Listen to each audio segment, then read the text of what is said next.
എല്ലാവർക്കും പുതിയൊരു യാത്രാവിശേഷത്തിലേക്ക് സ്വാഗതം. നമ്മുടെ തെങ്കാശി ട്രിപ്പിൻ്റെ 4ാമത്തെ എപ്പിസോഡാണ് കേട്ടോ ഇത്. തൊട്ടു മുന്നേ നമ്മൾ പോയത് അടവിനയനാർ ഡാമാണ്. മഴയുള്ള സീസണാണെങ്കിൽ പോലും അടവിനയനാർ ഡാം ഓവർഫ്ലോ ആയിട്ട് വരുന്നതൊന്നും നമുക്ക് കാണാൻ പറ്റിയില്ല. മാത്രമല്ല അവിടുത്തെ ടൈമും കഴിഞ്ഞുപോയി. സൂര്യകാന്തി പാടവും അതുപോലെ തന്നെ മലക്കറികളുടെ കൃഷിത്തോട്ടങ്ങളും ഡാമും അങ്ങനെ തുടങ്ങിയ ഒരുപാട് കാഴ്ചകൾ സമ്മാനിച്ച ഒരു മനോഹരമായിട്ടുള്ള ഒരു ട്രിപ്പായിരുന്നു നമ്മുടെ തെങ്കാശി യാത്ര. അങ്ങോട്ട് പോയപ്പോൾ പറഞ്ഞിരുന്നു, അതായത് അടവിനയനാർ ഡാമിലേക്ക് നമ്മൾ പോയപ്പോൾ പറഞ്ഞിരുന്നു പോയിരുന്ന ഒരു സ്പോട്ട് അടിപൊളിയാണ്, സൂപ്പറാണ്, തിരിച്ചു വരുമ്പോൾ നമുക്കിവിടെ ഇറങ്ങാമെന്ന്. ഡാമിലെ അത്യാവശ്യ കാഴ്ചകളൊക്കെ കണ്ട് നമ്മൾ ആ ഒരു സ്പോട്ടിലേക്ക് പോവുകയാണ്. ഇപ്പോൾ വൈകുന്നേരം ആയിട്ടുണ്ട്, മഴ ചെറുതായിട്ട് പെയ്യുന്നുണ്ട്. എന്തായാലും നമുക്ക് അങ്ങോട്ടേക്ക് പോകാട്ടോ.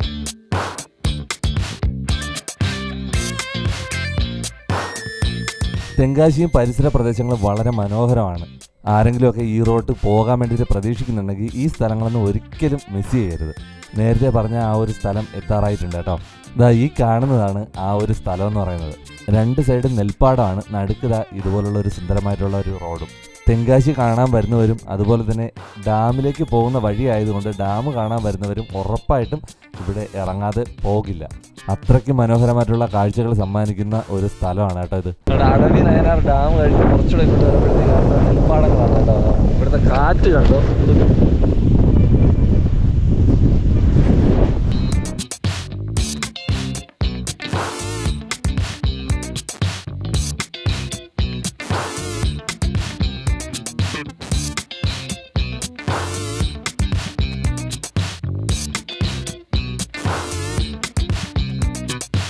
അങ്ങ് ദൂരമായിട്ട് മലനിരകൾ കാണാം. ഫുള്ള് കോടമഞ്ഞ് ഇറങ്ങിയിട്ടുണ്ട്.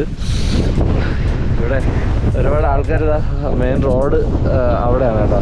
വണ്ടികൾ നിർത്തിയിട്ട് ഇറങ്ങുന്നുണ്ട്. കാരണം ഈ കാറ്റ് വല്ലാത്തൊരു ഭംഗിയാണ് കേട്ടോ. ഭംഗി മാത്രമല്ല, നല്ല രസമുണ്ട്.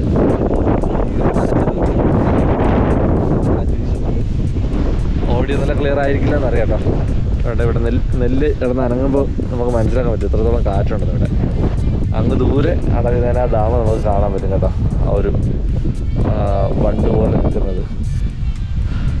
ഇവിടെ അത്രയും കോട ഇറങ്ങി വരികയാണ്. എന്താണ് പ്ലാൻ എന്ന് അറിഞ്ഞൂടാ. ചിലപ്പോൾ മഴ പെയ്യും, അതായിരിക്കുമോ എന്നറിയില്ല.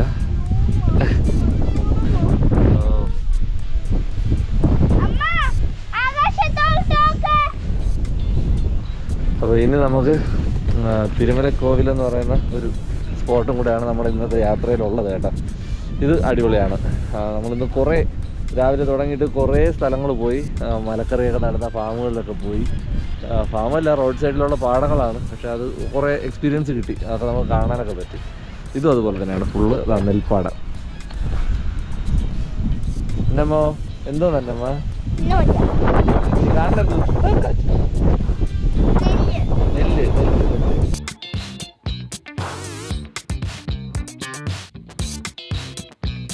അങ്ങനെ ആ ഒരു മനോഹര സ്ഥലത്ത് നിന്ന് നമ്മൾ വണ്ടിയിലേക്ക് പിന്നെയും കയറിയിട്ടുണ്ട്. ആ സ്ഥലത്ത് നിന്ന് പോകാൻ വേണ്ടിയിട്ട് തോന്നത്തില്ല കേട്ടോ. അത്ര മനോഹരമായിട്ടുള്ള കാഴ്ചകളാണ് അവിടെ നിന്ന് നമുക്ക് കാണാൻ പറ്റുന്നത്.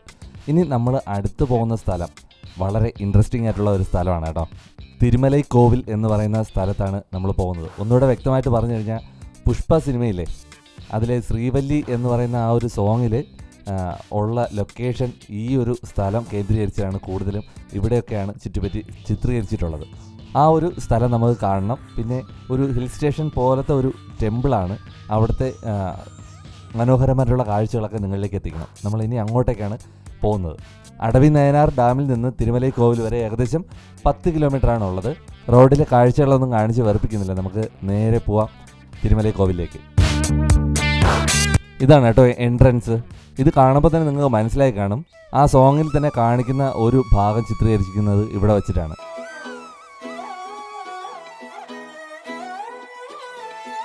ചില ഭാഗങ്ങൾ നമുക്ക് കറക്റ്റായിട്ട് മനസ്സിലാവും. പാട്ടിലുള്ള രംഗങ്ങൾ ഇത് ഇവിടെ വെച്ചാണ് ഷൂട്ട് ചെയ്യുന്നുള്ളത്. ചില നമുക്ക് മനസ്സിലാവാൻ പറ്റാത്തതും ഉണ്ടായിരിക്കാം കേട്ടോ. എന്തായാലും നമുക്ക് ഇവിടുന്ന് ടിക്കറ്റ് എടുക്കേണ്ടതുണ്ട്. അകത്തേക്ക് കയറാൻ വേണ്ടിയിട്ട് 50 രൂപയാണ് ചാർജ്. ഈ ഒരു വലിയ ആർച്ച് കഴിഞ്ഞു കഴിഞ്ഞാൽ നമ്മൾ ഇതുവരെ വന്ന സ്ഥലങ്ങളിൽ നിന്നും കാഴ്ചകളിൽ നിന്നും വ്യത്യസ്തമായിട്ടുള്ള മനോഹരമായിട്ടുള്ള കാഴ്ചകൾ വീണ്ടും തുടങ്ങുകയാണ് കേട്ടോ. നേരത്തെ പറഞ്ഞതുപോലെ ഒരു ഹിൽ സ്റ്റേഷൻ പോലത്തെ സ്ഥലമാണ്. ഹെയർ പിൻ വളവുകളില്ലേ, അതുപോലത്തെ വളവുകൾ കയറിയാണ് നമ്മൾ ഏറ്റവും ടോപ്പിലേക്ക് എത്തുന്നത്. ഈ തിരുമലൈക്കോവിൽ സ്ഥിതി ചെയ്യുന്നത് തിരുനെൽവേലി ജില്ലയിലാണ്. തിരുനെൽവേലി ജില്ലയിൽ തെങ്കാശി താലൂക്കിൽ പൺമൊഴി എന്ന് പറയുന്ന ഒരു സ്ഥലത്താണ് ഇത് സ്ഥിതി ചെയ്യുന്നത്. ഒരുപാട് ആൾക്കാർ കടന്നു വരുന്ന ഒരു സ്ഥലമാണ്. ഭക്തജനങ്ങൾ വരുന്നുണ്ട്. അതുപോലെ തന്നെ ഈ സ്ഥലം കാണാൻ വേണ്ടിയിട്ട് ഒരുപാട് ആൾക്കാർ വരുന്നുണ്ട്. നമ്മൾ മുകളിൽ പോകുന്നില്ല. ആ ക്ഷേത്രം മുരുക ക്ഷേത്രമാണ്. തിരുമലൈ മുരുകൻ എന്നും തിരുമലൈ കുമാരസ്വാമി എന്നും ഈ സ്ഥലത്തെ അറിയപ്പെടുന്നുണ്ട്. ഈ ക്ഷേത്രത്തിന് തന്നെ ഒരു ഭാഗത്തായിട്ട് തിരുമലൈ ഭഗവതി ടെമ്പിളും സ്ഥിതി ചെയ്യുന്നുണ്ട് കേട്ടോ. ഇപ്പോൾ നമ്മൾ മുകളിലേക്ക് പോകുന്നത് റോഡ് മാർഗ്ഗമാണ്. ഇതല്ലാണ്ട് പടിക്കെട്ടുകൾ കയറി ഏകദേശം 625ഓളം പടികൾ കയറിയിട്ട് നമുക്ക് പോകാൻ സാധിക്കും. കൂടുതലും ഭക്തജനങ്ങൾ എനിക്ക് തോന്നുന്നത് അതുവഴിയായിരിക്കും പോകാൻ വേണ്ടിയിട്ട്, പടിക്കെട്ടുകൾ കയറി മുകളിൽ പോകാൻ വേണ്ടിയിട്ട് ശ്രമിക്കും തോന്നുന്നു. എന്തായാലും ഇതുവഴി നമുക്ക് ടിക്കറ്റ് എടുത്ത് കഴിഞ്ഞാൽ കാറ് മുകളിൽ അറ്റം വരെ നമുക്ക് കൊണ്ടുപോകാൻ പറ്റും. പിന്നെ ഇവിടെ നിന്ന് മുകളിലേക്ക് ബസ് സർവീസും ഉണ്ടെന്ന് പറഞ്ഞു കേൾക്കുന്നുണ്ട്. ഈ ക്ഷേത്രം പണിയെടുപ്പിച്ചത് തിരുവരുച്ചേകവർ ശിവകാമി അമ്മയ്യാർ ആണ്.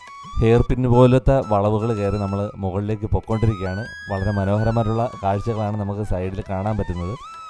അപ്പോൾ നമുക്ക് സമയം കളയേണ്ട, മുകളിൽ പോയിട്ട് നോക്കാം ബാക്കി.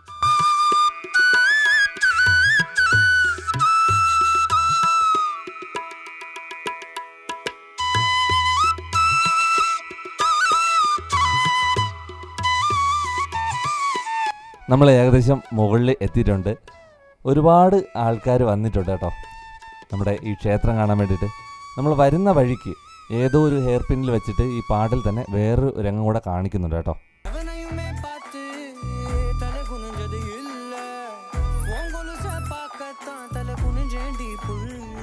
അപ്പോൾ നമ്മൾ നേരെ പാർക്കിംഗ് ഏരിയയിലേക്ക് എത്തിയിട്ടുണ്ട്. വളരെ വിശാലമായിട്ടുള്ള പാർക്കിംഗ് ഏരിയയാണ്. നമ്മൾ താഴ്ന്ന് ടിക്കറ്റ് എടുത്തത് കാരണം ഇവിടെ മുകളിൽ വേറെ ടിക്കറ്റ് ചാർജോ കാര്യങ്ങളോ ഒന്നുമില്ല. നമ്മൾ വണ്ടി പാർക്കിങ്ങിൽ ഒതുക്കിയതിന് ശേഷം നമുക്ക് അകത്തേക്ക് പോകാം കേട്ടോ. ഇവിടുന്ന് നമ്മളൊന്ന് ചുറ്റും നോക്കുകയാണെങ്കിൽ വളരെ മനോഹരമായിട്ടുള്ള കാഴ്ചകളാണ് നമുക്ക് ഇവിടുന്ന് കിട്ടുന്നത്. മലനിരകളും അതുപോലെ തന്നെ കൃഷി ചെയ്യുന്ന ഏരിയകളും ചെറിയ ടൗണുകളും അങ്ങനെ തുടങ്ങിയിട്ട് ഒരുപാട് സ്ഥലം നമുക്ക് ഇവിടുന്ന് കാണാൻ പറ്റും. ആ താഴെ കാണുന്നതാണ് നമ്മൾ വന്ന റോഡെന്ന് പറയുന്നത്. ദൂരെയായിട്ട് അടവിനയനാർ ഡാമാണെന്ന് തോന്നുന്നു. നമുക്കതും ഇവിടുന്ന് കാണാൻ പറ്റും.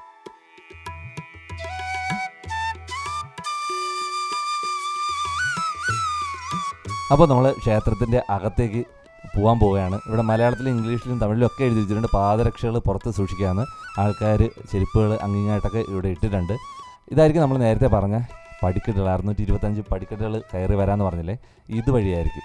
പിന്നെ ദൂരെ കാണുന്നില്ലേ ഒരു പാറ, അവിടെ വെച്ചായിരിക്കണം ഈ പാട്ടിലെ ഒരു മെയിനായിട്ടുള്ള ഹിറ്റായിട്ടുള്ള ആ ഒരു സീന് ഷൂട്ട് ചെയ്തിട്ടുണ്ടാവുക.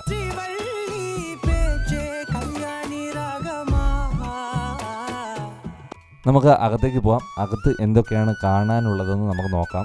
ഒരുപാട് ഭക്തജനങ്ങളും അവരുടെ പ്രാർത്ഥന ആവശ്യങ്ങൾ ഒക്കെ പറയാൻ വേണ്ടിയിട്ട് വരുന്ന ഒരു സ്ഥലം കൂടിയാണ് കേട്ടോ. ടൂറിസ്റ്റ് പ്ലേസ് മാത്രമല്ല. ഓക്കെ, എന്തായാലും കുറച്ച് ആൾക്കാരൊക്കെ പടിക്കെട്ട് ഇറങ്ങി പോകുന്നുണ്ട്. നമുക്ക് നേരെ അകത്തേക്ക് പോകാം. കയറി ചെല്ലുമ്പോൾ തന്നെ നമുക്ക് അകത്തൊരു ചെറിയ കട കാണാൻ പറ്റും. ഇവിടുന്ന് അത്യാവശ്യ സാധനങ്ങളൊക്കെ, ചായയും അതുപോലെ തന്നെ ചെറിയ സ്നാക്സും കാര്യങ്ങളൊക്കെ നമുക്ക് ഇവിടുന്ന് മേടിക്കാൻ പറ്റും കേട്ടോ. അതുമാത്രമല്ല, പൂജയ്ക്ക് ആവശ്യമായിട്ടുള്ള, അതായത് ക്ഷേത്രത്തിലെ വഴിപാടോ അങ്ങനെയൊക്കെ ഉള്ള കാര്യങ്ങൾക്ക് വേണ്ടുന്ന സാധനങ്ങൾ നമുക്ക് ഇവിടുന്ന് കിട്ടും. ഒരു വലിയ ആൽമരം നമുക്കവിടെ കാണാൻ സാധിക്കും കേട്ടോ. ഒന്നാമത് നല്ല കാറ്റാണ്. ഇത്രയും ഹൈറ്റുള്ള പ്രദേശത്ത് ആയതുകൊണ്ട് ഈ മരത്തിൽ തട്ടിയിട്ടും കൂടെ അതിന് ഇരട്ടിക്കുന്നുണ്ട്. ആ കാറ്റിൻ്റെ സൗണ്ട് നമുക്ക് നന്നായിട്ട് കേൾക്കാൻ പറ്റുന്നുണ്ട് കേട്ടോ. അവിടെ നിന്ന് അകത്തേക്ക് പോകുമ്പോൾ സിനിമയിൽ കാണുന്ന ഒരുപാട് ഭാഗങ്ങൾ നമുക്ക് ഓർമ്മ വരും. പിന്നെ ഈ ക്ഷേത്രത്തിൻ്റെ തന്നെയായിട്ടുള്ള പല ബിൽഡിങ്ങുകൾ നമുക്ക് അതിനകത്ത് കാണാൻ പറ്റും. അത് ഏതൊക്കെയാണെന്ന് വിവരിച്ച് പറഞ്ഞു തരാൻ വേണ്ടിയിട്ട് എനിക്കറിയത്തില്ല. എന്തായിരുന്നാലും ഒരുപാട് ബിൽഡിങ്ങുകൾ, ഒരു കുളം, അങ്ങനെയൊക്കെയുള്ള സംഭവങ്ങൾ അതിനകത്തുണ്ട്. ഇവിടെ നിന്ന് നമ്മൾ ചുറ്റും ഒന്ന് നോക്കിക്കഴിഞ്ഞാൽ നേരത്തെ കണ്ടതിനേക്കാളും കുറച്ചുകൂടെ ഹൈറ്റിൽ നമുക്ക് ആ കാഴ്ചകൾ നമുക്ക് കാണാൻ പറ്റും. ഇവിടെയൊക്കെ കാഴ്ചകൾ ആസ്വദിക്കാൻ വേണ്ടിയിട്ട് ചെയർ ഇട്ടിട്ടുണ്ട്. ഇവിടെ നിന്ന് നോക്കിക്കഴിഞ്ഞാൽ വളരെ മനോഹരമായിട്ടുള്ള മലനിരകളുടെ വളരെ മനോഹരമായിട്ടുള്ള കാഴ്ചകൾ നമുക്ക് കിട്ടും. പിന്നെ അതുപോലെ നേരത്തെ പറഞ്ഞതുപോലെ നല്ല കാറ്റടിക്കുന്ന ഒരു സ്ഥലമാണ് കേട്ടോ ഇത്. നമ്മുടെ വാഹനം ഒതുക്കിയിരിക്കുന്നത് അവിടെയാണ്. കണ്ടില്ലേ പാർക്കിംഗ് ഗ്രൗണ്ട്. അപ്പോൾ അവിടെ നിന്നാണ് നമ്മൾ ഫ്രണ്ട് വഴി അകത്തേക്ക് കയറി വന്നത്. ഇത്രയും ഹൈറ്റിൽ ഈ ഒരു ക്ഷേത്രത്തിനകത്ത് ഇത്രയും വലിപ്പത്തിലുള്ള ഒരു കുളമുണ്ട് കേട്ടോ. ഇതിൻ്റെ സൈഡിൽ വെച്ചിട്ടും സിനിമയിലെ രംഗങ്ങൾ ഷൂട്ട് ചെയ്തിട്ടുണ്ട്. എന്തായാലും ഇത്രയും ഹൈറ്റിൽ ഈ ഒരു പാറയുടെ മണ്ടയിൽ ഇത്രയും വെള്ളമുള്ളൊരു കുളം, അടിപൊളി അല്ലേ. ഈ കുളത്തെപ്പറ്റി ഐതിഹ്യം പറഞ്ഞു കേട്ടത് മുരുകൻ അഗസ്ത്യ മുനിക്ക് പ്രത്യക്ഷപ്പെട്ടത് ഇവിടെ വെച്ചാണ് എന്നാണ് വിശ്വസിക്കുന്നത് കേട്ടോ.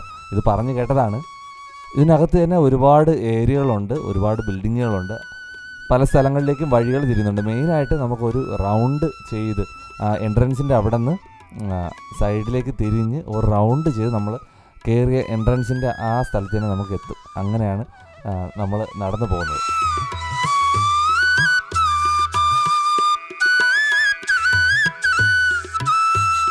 ഏത് സൈഡിൽ വന്നിട്ട് നമ്മൾ നോക്കുമ്പോഴും വളരെ മനോഹരമായിട്ടുള്ള കാഴ്ചകളാണ് നമുക്ക് കിട്ടുന്നത്. അതായത് ആ സ്ഥലത്ത് കുറച്ച് ഹൈറ്റുള്ള സ്ഥലം ഇതാണ്. കുറച്ചല്ല, നല്ല ഹൈറ്റുള്ള സ്ഥലമാണ്. അതുകൊണ്ട് നമുക്ക് ഒരു 360 വ്യൂ ഇവിടുന്ന് കിട്ടുമെന്ന് വേണമെങ്കിൽ പറയാം. അതുകൊണ്ട് ഏത് സൈഡിൽ വന്നിട്ട് നമ്മൾ നോക്കിയാലും ഈ മലനിരകളും അതുപോലെ തന്നെ കൃഷി ചെയ്യുന്ന ഏരിയകളും ടൗണുകളൊക്കെ നമുക്ക് ഇവിടുന്ന് മുകളിൽ നിന്ന് കാണാൻ സാധിക്കും. എനിക്ക് തോന്നുന്നു ഭക്തജനങ്ങളെക്കാൾ കൂടുതൽ ടൂറിസ്റ്റുകളാണ് ഇപ്പോൾ ഉള്ളതെന്ന് തോന്നുന്നു. എല്ലാവരും കാഴ്ചകളൊക്കെ ആസ്വദിക്കുന്ന തിരക്കിലാണ് കേട്ടോ.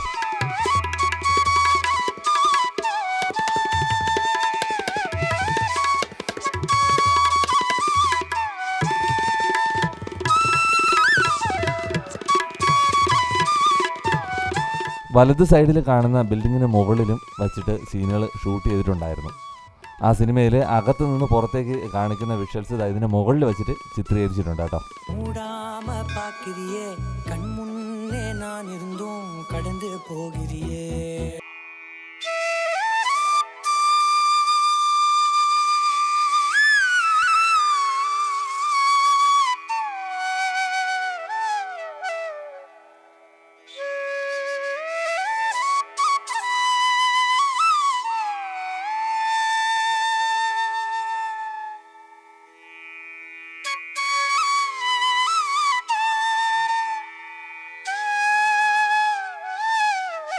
നമ്മൾ ഇപ്പോൾ കാണുന്ന ഇടത് സൈഡിൽ കാണുന്നില്ലേ പടിക്കെട്ടുകൾ, ഇതും ആ പാട്ടിൽ ചിത്രീകരിച്ചിട്ടുണ്ട്.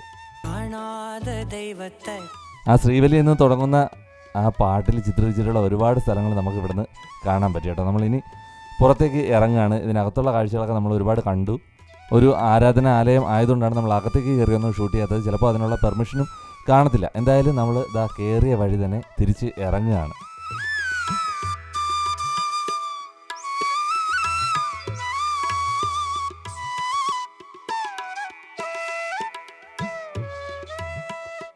അപ്പോൾ നമ്മുടെ ഇന്നത്തെ ദിവസം ഈ ഒരു ദിവസം കൊണ്ടാണ് നമ്മൾ തെങ്കാശി റൂട്ട് പിന്നെ സുന്ദരപാണ്ഡിപുരം തുടങ്ങിയ സ്ഥലങ്ങൾ അല്ലെങ്കിൽ ഇതിനകത്തുള്ള കുറച്ച് സ്ഥലങ്ങളൊക്കെ നമ്മൾ വന്നത്.